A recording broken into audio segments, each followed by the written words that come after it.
네, 어제 하루 코로나19 신규 확진자가 735명 발생했습니다. 이틀 연속 700명대를 기록한 건데요.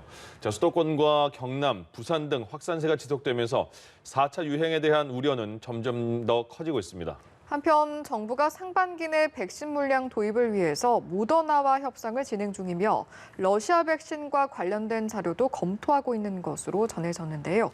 관련 내용들 백순영 가톨릭대 의대 명예교수 김민아 평론가와 함께 짚어보도록 하겠습니다. 네, 두 분 어서 오십시오. 안녕하세요. 예, 이틀 연속 700명대입니다. 그러니까 이게 요새 그 확진자 그래프가 점점 이렇게 우상향으로 가는 건지 아니면 계단식으로 이렇게 가는 건지 지금 추세가 어떤 겁니까? 예, 조금 전에 일본의 결과를 보여주셨는데 네. 우리가 따라가지 말아야 될 대표적인 케이스가 일본의 것입니다. 예. 한 달 전만 해도 저런 상황이 아니었거든요. 예. 근데 관서 지역, 즉 오사카 지역으로부터 시작을 해갖고 지금 1,200명이 나오고 있고 일본 전국적으로는 5,000명이 넘어가고 있거든요. 이게 변이주 탓이긴 하지만 네. 일본에도 사실은 좀 완화시켰기 때문에 갑자기 늘어나면서 변이주가 우세종이 되었어요.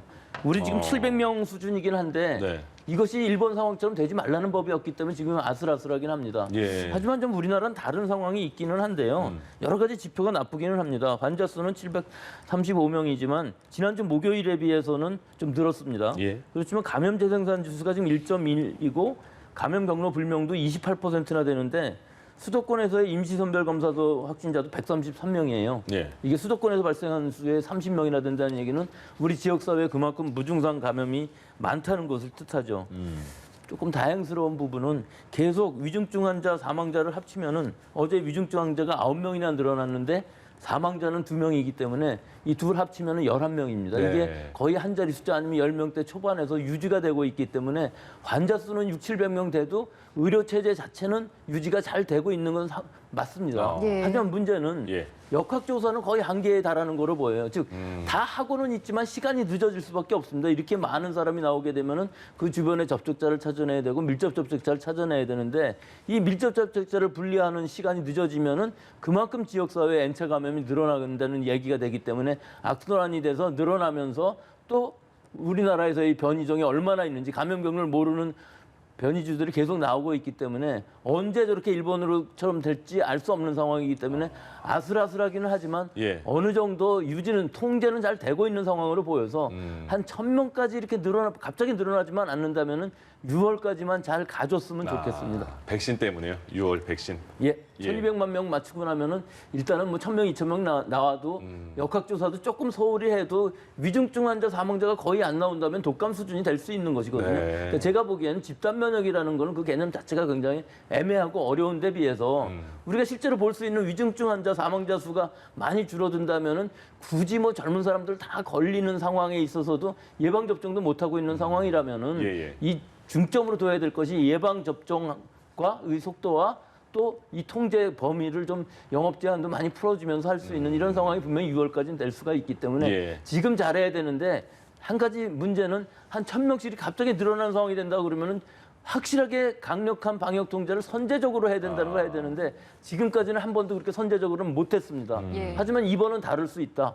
이런 해외에서의 변이주라는 것은 급속하게 늘어날 수 있고 전 세계적인 추세가 지금 다 늘어나는 상황이기 때문에 예. 우리라고 이거 분명히 예외는 아니라고 볼 수 있습니다.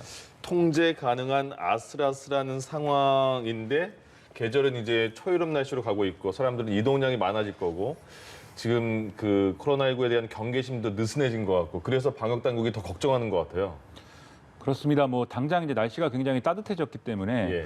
뭐 여러모로 뭐 일교차가 크다든지 뭐 이런 영향도 있지만 야외 활동을 하기에 상당히 좋은 여건이 지금 되어 있습니다. 그러다 네. 보니까 저도 이제 왔다 갔다 하면서 좀 보면 많은 시민들이 야외 활동을 실제로 이제 좀 많이 하고 있는 것으로 보이고요. 특히 네. 이제 뭐 저녁 시간대에 이렇게 좀 번화가나 이런 데를 지나다니다 보면은 이 코로나19에 대한 어떤 경계심이나 이런 것들이 상당히 이제 좀 줄어 있다 이런 것들을 또 눈으로 확인할 수도 있습니다. 그리고 그런 것들이 대부분 이제 뭐 젊은 세대들이라든지 이런 부분들에서 집중적으로 이제 일어나고 있는데 특히 이제 이 지난 주말에 이제 뭐 이동량이나 이런 것들을 실제로 확인을 해보면 수도권의 경우에 수도권과 비수도권 모두 한 4% 정도의 이제 이동량 자체는 줄어든 측면이 있는데 이게 예. 아무래도 지난주보다는 이번 주에 좀 이동량이 줄어든 것은 뭐 지난주에 충분히 좀 좀 외부로의 에너지를 발산했기 때문인지 뭐 추가로 이제 좀 확인을 해봐야 되겠죠. 네. 하지만 이게 또 일시적인 어떤 현상일 것이고 앞으로 또 이동량 자체는 또 계속해서 늘어날 가능성이 있고 이런 것들이 유지가 되는 것 자체가 사실은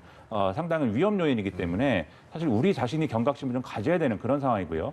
그리고 이제 이동량만 가지고 또 얘기하기도 이제 여러모로 어려움이 있는 게 이동량이 늘었든 줄었든 간에 이 야외 활동 그리고 좀 이제 다른 이제 형태의 실내 활동의 경우에도 방역 수칙을 얼마나 잘 지키느냐 여기에 따라서 이제 감염 우려를 줄일 수 있는 것이기도 하거든요. 네. 그래서 야외 활동을 한다 하더라도 안심하지 않고 왜냐하면 야외에서는 좀 감염 사례가 야외에서 그냥 야외 활동을 통한 감염 사례가 좀 적다고 생각해서 경각심을 좀 적게 가지는 사례가 있는데 야외에서 할지라도 뭐 2m 내의 어떤 거리두기나 이런 것들이 제대로 안 될 경우에는 감염 사례가 있을 수 있거든요. 그렇기 때문에 밥 먹을 때를 제외하고는 마스크 착용을 언제나 한다. 예. 이런 것을 원칙으로 해서 예. 방역 수칙을 철저하게 지키는 그러한 걸 전제로 좀 야외 활동을 해야 된다. 이런 말씀 드리고 싶습니다. 예. 최근 들어서 다중 이용 시설에 감염이 늘어났다라는 점도 사실 우려가 되는 부분 중에 하나인데 정부에서 아직 영업 시간 제한 조치를 앞당기거나 이럴 단계는 아니다라고 언급을 했더라고요. 우리 사실 지금은 그렇게 못하고 있지만 이 지속적인 방역의 목표가 자율과 책임, 즉 위반 시 처벌을 더 강화하겠다는 것이었는데 지금 이렇게 600~700명씩 나오니까 그걸 적용 못하고 있는 것이거든요. 예. 지금 이 다중이슈시설에서 많이 나오는 것도 좀 완화한 부분이 있습니다. 9시에서 10시로 했기 때문에 사실 그게 피크 타임일 수도 있거든요. 2차를 가느냐 안 가느냐 시간이 그 9시이기 때문에 이런 부분이 있는데 지금 상황에서 보면은 실제로 이 다중시설을 뭐 영업시간을 더 제한한다든지 금지한다고 그래서 환자 수에 큰 변화가 있을 것으로 보이지는 않는데 예. 다만 더 중점적으로 해야 될 부분이 분명히 관리를 강화해야 됩니다. 한 번이라도 위반 시 처벌을 제대로 해야만 잘 지키는 사람들이 이 형평성 문제에서 자유로울 수가 있는 것인데 네. 자꾸 지키지 않고 돈 버는 사람들이 생긴다고 그러면 나도 문 열고 싶은 생각들도 나고 방역수칙 위반인 경우에 있어서도 철저하게 좀 가능한 수준까지 물론 공무원들이 굉장히 바쁩니다. 지금 예방접종도 해야 되고 하지만 구청, 지자체들에서 가능한 한 이 처벌들을 제대로 함으로 해서 일벌 벗기라는 의미가 다 못하더라도 정확하게 처벌을 하는 부분들이 있어야만 이것이 형평성이 생길 수가 있고 예. 우리 시민들도 또 방역 수칙을 잘 지키는 부분들이 지금 중요한 부분이고요. 더 이런 부분들을 규제하는 것은 지금 현재의 수준을 보면 방역 대책으로서는 이 정도는 통제는 되고 있다고 보기 때문에 급격히 이것을 또 제한하는 것은 좀 이 수용성의 문제도 있고 예. 지금으로 봐서는 급격히 환자 수가 증가하는 악화되는 상황만 아니라면은 지금 상황을 좀 더 강화해 나가는 지금 수칙 자체를 잘 지키는 것이 더 중요한 시기라고 보겠습니다. 최근에 콜센터에서도 집단 감염이 나왔고 축구 클럽, 댄스 동호회 이런 데서 집단 감염이 나와요. 이런 데가 초반부터 집단 감염이 많이 발생했던 데잖아요. 근데 아직까지 이렇게 계속 나오는 거 보면 뭐가 부족해서 이렇게 나오는 걸까요? 이건 뭐 근본적으로 콜센터 같이 많이 모여서 계속 접촉하고 있고요. 예. 스포츠 센터 중에서도 실내에서 특히 뭐 지하 같은 데에서 문을 열어놓고 하는 데가 거의 없고 소리 많이 지르는 사람들도 네. 있고 결국은 환기가 제대로 되지 않는 상황. 또 지속적으로 여러 사람들이 증상이 있는 사람들이 접촉하는 상황에서는 집단 발생이 일어날 수밖에 없습니다. 그래서 이 신속 진단 키트라는 개념에서도 보면은 네. 이렇게 지속적으로 접촉하는 여러 사람들이 있는 데에서는 계속 주기적으로 이 진단 검사를 받는다면은 충분히 집단 발생은 막을 수가 있거든요. 근데 우리나라에 승인된 이 진단 키트는 없어요. 네네. 그렇기 때문에 할 수 있는 방법은 사실 뭐 스포츠 센터는 소규모보다는 콜센터 같은 이 직장들에 있어서는 우리 풀링 검사라고 왜 입영 장정들 하는 거 있지 않습니까? 여러 사람들 샘플을 모아서 한꺼번에 PCR을 하는 방법. 예, 예. 그 중에서 10명이 10명 중에서 양성이 나오면 그 10명을 하나하나 다 찾아내면 되거든요. 그러니까 우리 직장에서도 사실은 돌아가면서 좀 이 풀링 테스트를 하는데 이 검체 채취 자체를 의사 선생님이 하게 돼 있는 부분들을 좀 직장에서 할 수 있게 혹은 간호사나 보건 양호 교사들이 할 수 있다 그러면은 풀링 테스트가 훨씬 더 정확할 수가 있습니다. 이 신속 진단 키트는 예. 진단 키트보다는 네네네. 그렇기 때문에 이런 부분들을 지금 아마 도입을 하고 있고 학교에서도 아마 그런 풀링 테스트는 아니지만 원하는 사람들한테 할 수 있게끔 진단 검사를 아마 이것도 의사 선생님이 아닌 간호사 선생님들이 검체 채취를 하는 방법으로 바꾸고 있는데 이 검체 채취라는 것이 꼭 의사 선생님이 안 해도 될 수 있습니다. 지금 신속 진단 키트 같은 건 자기가 한다는 뜻인데요. 예, 예. 실제로 미국의 경우에 있어서도 본인이 자가 감염자를 채취를 해서 진단기관에 보내는 이런 방식도 많이 직장들에서는 하고 있거든요. 예. 이렇게 하면은 한 주일에 한 번씩도 할 수 있습니다. 그렇기 때문에 우리나라에서도 이 신속 진단이냐, 뭐 PCR 검사냐, 불링 테스트냐 이런 것도 문제가 있겠지만 사실은 자가 검체 채취 혹은 어떤 일정한 사람들이 검체 채취를 하는 방식을 도입하게 되면은 좀 더 많은 진단을 할 수가 있고 지금은 이런 방식이 훨씬 더 방역에는 효과적일 수 있다고 봅니다. 예. 요새 그 직장 내에서도 감염 사례가 있고 뭐 유치원, 어린이집 이런 데서도 감염 사례가 있는 경우 중에 하나가 증상이 있는데도 그냥 일주일 정도 갔다 이렇게 조사가 되잖아요. 그런 이유 중에 이거 뭐 이렇게 검사로 가겠다고 말하는 게 쉬겠다고 말하는 게 좀 아직까지 사회적으로 편하게 말할 수 있는 분위기가 아닌 게 아닌가 이런 얘기도 나오거든요. 어떻게 보세요? 지금까지 이제 그런 직장 내 감염 사례나 이런 것들을 보면 물론 이제 그런 방역 수칙이라든가 그리고 지금 말씀하신 이제 뭐 아프면 좀 쉬자 이런 게 잘 지켜지는 직장들도 있습니다. 근데 그렇지 않은 경우들을 보면 되게 좀 방역 수칙 자체를 좀 잘 지키지 않는 이런 것들이 미비한 사례들이 좀 있었고요.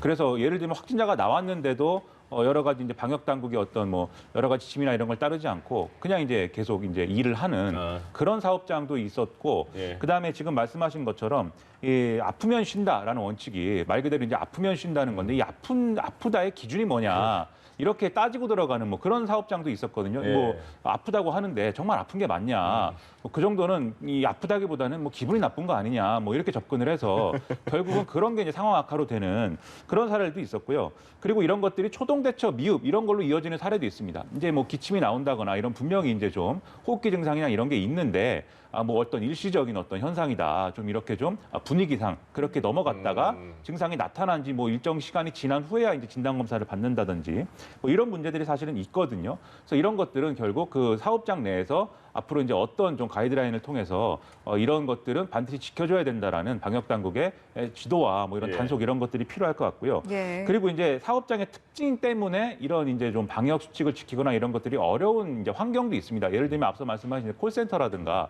그런 것이 여기에 해당을 하는데 여기와 더불어서 가장 좋은 건 이제 직장에서 사실은 모여서 일을 하지 않는 환경을 또 만드는 게 가장 중요하죠. 그래서 뭐 재택근무의 비율을 늘린다거나 이런 것들을 일상적으로 할 수 있는 시스템을 만드는 게 중요한데 예. 또 이런 게 불가능한 좀 생산을 해야 되는 그런 업체라든지 이런 좀 사업장마다의 차이가 있어요. 그래서 이 차이에 따라서 이 방역 수칙을 어떻게 지키고 그것들을 어떻게 관리할 것인지에 대한 방역 당국의 이제 일정 정도의 기준이나 이런 것들이 필요할 것 같고요. 그리고 이제 지금 말씀드린 이제 여러 가지 사례가 사실은 자기가 이제 좀 고용이라든가 이런 노동 환경에 있어서 이런 조건들이 좀 안정적으로 지켜지는 환경이라면 사실은 좀 그나마 피해가 덜할 수 있습니다. 예를 들면 예. 뭐 아프면 쉰다라는 게 여러 가지 뭐 이 분위기라든가 또 직장 상사의 뭐 이런 좀 불합리한 짓이나 이런 것들에도 불구하고 내가 쉰다고 고집하면 그냥 쉴 수 있는 환경이면 괜찮거든요. 예, 예. 그런데 이런 것들이 바로 이제 어떤 인사상의 불이익으로 이어진다든지 그리고 이런 것들이 비정규직이라든지 뭐 이런 불안정 노동의 경우에는 또 바로 이제 고용의 위기로 연결될 수 있는 이런 직종들이 있습니다. 네. 그래서 이런 취약 직종에 대해서 또 어떻게 그럼 이 강화된 어떤 기준을 마련할 것인지 이런 것들을 종합적으로 지금 정부와 방역 당국이 판단을 해야 될 것 같습니다. 예. 앞서 학교에서의 검사에 대한 언급이 잠깐 나왔었는데 다음 달 초부터 서울 지역에서는 희망하는 학교의 교직원과 학생들이 PCR 선제 검사를 받을 수가 있게 됐습니다. 그러니까 이게 검체 채취팀이 학교를 순회하면서 검사를 해주는 겁니까? 예, 이동 진단 검사죠. 지금은 이 선별 진단 검사소에 가야만 되기 때문에 사실은 접근성이 조금 내가 아프다 할지라도 감기겠지 그러고 안 가는 경우가 많은데 네.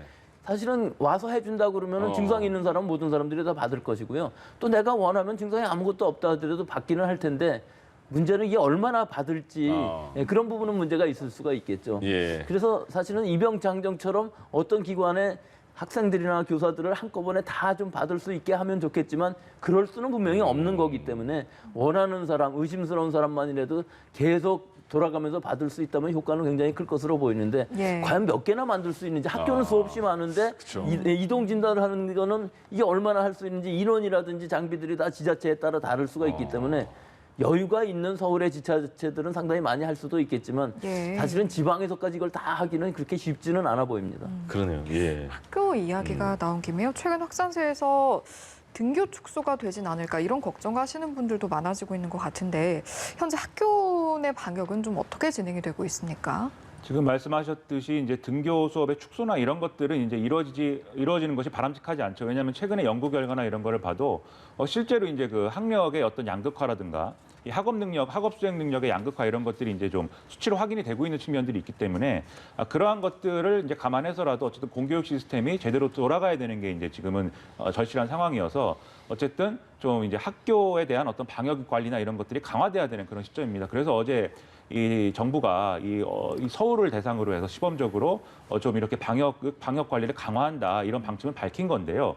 그래서 지금 앞서 말씀하신 이제 이동식 PCR 검사라든가 이런 것들을 그래서 실시하겠다라는 건데 지금까지 이제 학교에서 일어난 감염 사례나 이런 것들을 좀 확인을 해보면 학교 내에서 어떤 뭐 집단 감염이 계속해서 뭐 번져 나갔다 이런 사례보다는 외부에서 유입된 감염원에 의해서 이제 지역하고의 교차 감염에서 이제 좀 문제가 된 그런 사례들 그런 것들이 학교에서 이제 좀 진단이 되는 경우들 이런 것들이 많았습니다. 그러면 앞으로의 핵심은 이 지역 사회에서의 감염원이 학교로 이제 좀 이 투입되는 것 이렇게 들어오는 것을 막는 게 이제 핵심이 돼야 되겠죠. 그러다 보니까 지금 말씀하신 것처럼 이제 선제적인 진단 검사 이런 것들을 하겠다는 것이고 특히 이제 학교의 1km 반경 내에 있는 뭐 학원이라든지 이렇게 좀 학교하고 연결고리가 있는 이런 것들에 대해서는 좀 여러 가지 이제 자기들이 원한다라고 한다면 충분히 이제 PCR 검사를 받을 수 있도록 하는 그런 조치를 이제 서울에서 시범적으로 이제 하겠다는 건데요. 교수님 말씀대로 이제 그것에 대한 어떤 현실성이나 그런 것들을 얼마나 좀 이 뒷받침할 수 있는 그런 장비나 이런 것들이 이제 되는가 이런 것들을 좀 추가로 이제 방역 당국도 확인해야 될 필요가 있겠고 그다음에 이렇게 검사를 하는 걸 넘어서서 앞으로 3주간 이 학교와 관련된 여러 가지 시설이라든가 이런 좀 집단에 대해서 집중적인 방역 관리를 하고 생활 지도를 강화한다 이런 것들도 좀 같이 있기 때문에 이런 관리를 강화한 것의 어떤 결과물로서 우리가 등교 수업이나 이런 것들을 차질 없이 이제 진행할 수 있도록 여러 가지 협조나 이런 것들이 앞으로 필요해 보입니다. 예. 이제 백신 얘기인데요. 먼저 백신을 맞으시고 인과관계는 아직 파악되지 않았습니다만은 몸 상황이 안 좋아진 경우를 지금 보면 40대 간호조무사분이 백신을 맞고 용어가 생소합니다. 급성 파종성 뇌척수염. 그러니까 팔다리가 마비가 됐다고 하셔요. 그리고 20대 공무원도 평소에는 건강했는데 뇌출혈 증상이 났고 팔다리가 또 마비가 됐다. 이런 얘기가 나오거든요. 그러면 백신을 맞고 이게 뇌 쪽에 부작용이 생길 가능성도 있는 것인가 이렇게 걱정하는 분이 계실 것 같아요. 예, 있기는 하지만 우리가 이 정상적인 반응과 또 자연 발생, 기저질환과의 관계, 백신의 부작용 이거를 구별해내기는 사실 쉽지도 않고 시간도 굉장히 오래 걸립니다.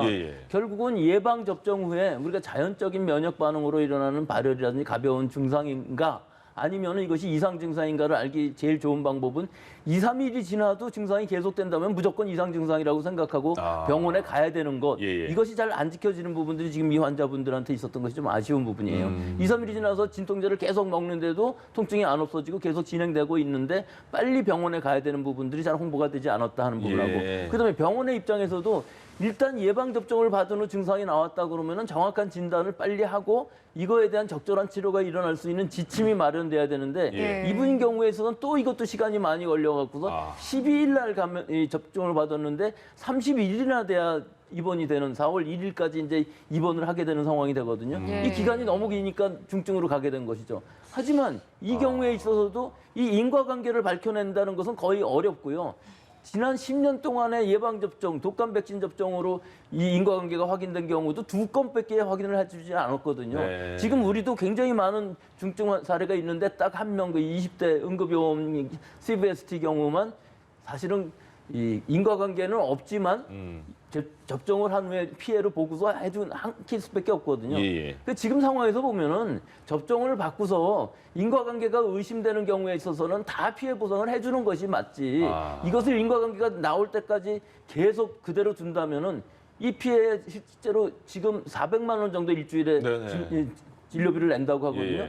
뭐 꼬서 낼 수도 있고 뭐 산재로 할 수도 있겠습니다만 이런 부분들을 확실하게 먼저 피해 보상을 해주면서 나중에 인과관계가 좀 확실치 않더라도 기저질환이 없었다면은 이 인과관계가 없는 피해도 보상을 해준다고 분명히 대통령도 말씀을 네네. 하셨는데 예. 이 부분이 잘 이루어지지 않아서 좀 안타깝습니다. 교수님이 말씀하신 부분에 대해서 부작용을 느끼시는 분들의 걱정이 다 들어있는 것 같아요. 그러니까 지금 말씀하신 것 중에 40대 간호조무사 팔다리가 마비된 이 분은 남편분이 청와대 국민청원에 올린 게 일주일에 진료비가 400만 원이 든다. 근데 인과관계가 밝혀지는 것도 내가 어떻게 그걸 밝힐 수가 있느냐. 언제까지 이게 미뤄질지 모르겠다. 그래서 청원을 냈고 대통령이 그래서 알아봐라 이렇게까지 말을 한 것 같아요. 이 부분이 근데 만약에 그 정부에서 도움이 된다고 하면 나머지 부작용이 있었던 분들에 대한 형평성 논란도 다시 나올 것 같거든요. 그렇습니다. 아무래도 지금까지 이제 인과관계가 인정되지 않았던 그러한 이제 사례들에 대해서 좀 형평성 논란이 제기가 될 수가 있겠는데요. 네. 이건 어쨌든 코로나19라는 팬데믹, 이 특수 상황이 있는 것이고, 그리고 지금 어쨌든 백신 접종이라든가 이 상황에서, 이 팬데믹 상황에서는 처음 또 겪는 일이기 때문에 일정 정도의 시행착오는 이제 불가피한 일이라는 걸 전제로 해서 우리가 생각해 볼 필요가 있겠고요. 예. 그래서 이제 형평성의 문제라고 한다면 사실은 이제 그 형평성의 문제에 대해서는 이 백신의 어떤 백신의 인과성과는 별개의 그 백신의 인과성을 밝히는 것과는 별개의 어떤 지원책이나 보상과 관련된 이런 절차를 마련하는 게 필요하고 그 절차를 네. 마련했을 때는 이 일정 시점을 정해서 어떤 소급 적용이나 이런 것들을 해줄 필요가 있을 것 같습니다. 그래서 그거를 어떻게 마련하는가에 대해서는 상당히 창의적인 어떤 접근이나 이런 게 필요할 것 같고요. 예. 그다음에 이제 백신 인과성을 확인하는 절차 자체도 사실은 이게 지금 말씀드린 것의 전제는 백신 인과성이 확인되지 않은 걸 전제로 말씀드린 건데 백신 인과성이 일단은 확인이 된 건지 안 된 건지가 빨리 결론이 나야 되는 측면도 있는 거거든요. 그래서 지금 이제 심의 속도를 좀 빨리 늘릴 수 있도록 전문가들 충원이라든가 이런 것들이 좀 필요하다라고 하는 그런 노력의 목소리도 지금 나와 있는 것 같고요. 예. 나아가서는 백신 인과성을 인정하거나 또는 뭐 완전히 명백하게 인정되지 않더라도 어느 정도 이제 인정되는 것에 한해서는 지금 보상을 하고 하는 그런 체계이지만 네. 이 보상을 하는 기준 자체를 인과성 확인과 관련해서 좀 더 이제 완화해야 된다, 좀 더 늘려야 된다라는 지적도 나오고 있는데 예. 그것도 이제 좀 고려해 볼 필요가 있겠고요. 아예 이제 일부에서는 이것을 일종의 이제 산재 방식, 즉 정말 이게 백신 인과성과 관련이 없다라는 게 명백하다. 이것 외에는 다 보상해 주는 게 맞지 않느냐 이런 지적도 나오고 있어서 예. 이런 부분에 있어서는 좀 의료계 전문가들하고의 어떤 심도 있는 논의라든가 이런 것들을 좀 빨리 진행을 해서 좀 이런 것들에 대한 이제 기준 완화나 이런 것들도 결론을 빨리 내리는 게 지금 필요한 상황입니다. 예. 예. 현재는 백신 접종을 할 때 방역 당국이 접종 대상자를 정해서 지자체에 전달하는 방식을 택하고 있는데 이걸 좀 바꾸는 걸 정부에서 검토를 하고 있다고 합니다. 어떻게 바꾸려고 하는 거고 또 왜 바꾸려고 하는 건지 짚어주시죠. 일단 지금까지는 이제 백신 접종 대상자들이 예를 들면 이제 요양병원에 있다든지 요양시설에 있다든지 거기에 종사자라든지 뭐 이런 것부터 시작을 했기 때문에 이런 사례들은 이제 접종 대상자들이 이제 명확하게 이제 누구이다라는 게 있고 그래서 중앙의 방역 당국이 이 사람들의 어떤 명단을 추려서 이걸 지자체에 내려보내면 지자체에서 이분들에 대한 접종 이제 동의 여부나 이런 것들을 확인을 해서 그다음에 이제 접종을 할 수 있는 과정을 이제 거치게 하는 이런 식으로 절차가 진행이 되어 왔거든요. 예. 그러다 보니까 방역 당국, 중앙에 있는 방역 당국도 이제 나름대로 이제 여러 가지 업무의 부담이 있고 또 지자체도 사실은 이 명단을 받아와야 되고 받은 거에 대해서 접종 동의 여부를 확인해야 되고 그다음에 접종을 안내해야 되고 이런 여러 가지 좀 업무의 부담들이 있었다는 것이죠. 근데 지금은 그래도 이제 접종 대상자들이 어쨌든 제한적인 상황이었기 때문에 이런 수준의 어떤 절차를 거쳐서도 접종을 뭐 순조롭게 할 수 있었지만 앞으로 어쨌든 접종 대상자들이 계속 늘어날 상황 아닙니까? 예. 그러면 과연 이런 방식으로 이제 계속 접종을 할 수는 없는 것이니까 이 접종 대상이 되시는 분들이 인터넷이라든가 이런 걸 통해서 아예 본인이 신청을 하고 그 신청받은 결과를 가지고 이제 지자체가 이제 접종 관리를 하게 되면 사실은 이 접종 동의를 확인한다거나 이런 절차가 이제 좀 간소화되는 것이지 않습니까? 그래서 이런 식으로 좀 업무 부담을 줄이고 백신 접종을 좀 더 빨리 할 수 있도록 이렇게 지금 말씀하신 대로 지자체에 좀 이렇게 좀 접종자를 선정하고 뭐 이런 과정을 좀 이관을 한다, 권한을 이관을 한다. 예. 이런 이제 체제를 만들겠다는 거고요. 그리고 이제 이렇게 되면은 결국 백신의 어떤 접종량이나 이런 것들도 사실은 지자체 차원에서 파악을 하고 관리를 해야 되는 측면이 있기 때문에 이 물량 조정하는 이제 권한이라든가 이런 것들도 지자체의 일부 이제 이관을 해야 된다. 이런 점에서 이제 이런 시스템을 모색하고 있는 거다. 이렇게 설명을 하고 있습니다. 우리나라가 이제 백신이 정부에서는 지금 상반기에는 계획된 물량이 들어오면 1,200만 명은 충분히 맞힐 것이다 이렇게 자신하고 있는데 혹시라도 모르니까 스푸트니크 V도 검토해라라는 지시가 나왔다고 하잖아요. 그거는 지금 우리가 만약에 승인이 된다면 써도 되는 그런 정도의 상황인 겁니까? 예, 전 세계적으로 접종한 상황을 보면은 충분히 가능성이 있는 백신인데 예. 문제는 이제 유럽의 EMA에서 아직 긴급 사용 승인을 하고 있지 않은 상황이기 때문에 사실은 우리가 그걸 보면은 안정적으로 승인을 할 수가 있을 것으로 보이는데 우리나라는 신청 자체도 안 되어 있어요. 네. 하지만 아스트라제네카나 얀센과 비슷한 플랫폼, 즉 아데노바이러스 26번과 5번을 교차로 접종하는 것이거든요. 그러니까 네 가지 바이러스가 있을 수 있습니다. 지금 아스트라제네카는 침판치 아데노바이러스고요. 또 얀센은 아데노바이러스 26번인데 네. 이게 다 조금씩 다르기 때문에 교차 접종도 충분히 가능할 수 있어서 이 아스트라제네카 백신의 안전성만 어느 정도 확보가 된다면은 즉 전 세계적으로 지금 많은 사람들이 맞고는 있는데 예. 아직까지도 이 부작용 사례에 대한 데이터는 확실치가 않아요. 이게 뭐 사회주의 국가의 특성인 것으로 보이는데 처음에 삼성도 안 하고 이 러시아 국내에 풀었거든요. 예. 그 이후에 이제 여러 제3세계 국가라든지 유럽에서도 동구권에서 일부 접종을 받았는데 네네. 그런 정확한 데이터는 없지만 이 효과가 굉장히 좋고 또 안전성만 확보가 된다면은 우리가 이것을 굳이 쓰지 않을 이유가 없고 특히 국내에서도 이것을 생산할 수가 있고 CMO로 지금 벌써 생산을 하고 있는 상황이기 때문에 예. 좀 더 많은 분량을 생산을 한다면은 이것 또한 게임 체인저가 될 수가 있는 데다가 영국에서는 이 아스트라제네카와 이 스푸트니크 V 백신의 교차 접종도 지금 임상 시험을 하고 있기 때문에 네. 그것까지 좋은 결과가 나온다 그러면 우리로서는 거의 물량에는 뭐 걱정하지 않고 쓸 수 있는 게임 체인저가 분명히 될 수는 있다고 생각하기 때문에 예. 우리나라에서도 이것을 적극적으로 검토를 해야 되겠죠. 특히 뭐 EMA에서 그것을 승인을 안 한다 할지라도 예. 우리가 잘 검토를 해갖고 승인할 수도 있는 부분들도 분명히 있거든요. 그렇기 때문에 좀 더 독자적으로 방역 당국에서 좀 이 컨트롤 타워 역할을 하면서 주도적으로 좀 이것을 진행해 나갔으면 좋겠는데 자꾸 지자체에서 먼저 얘기하고 이런 것들은 좋지 않아 보입니다. 네, 예, 알겠습니다. 알겠습니다.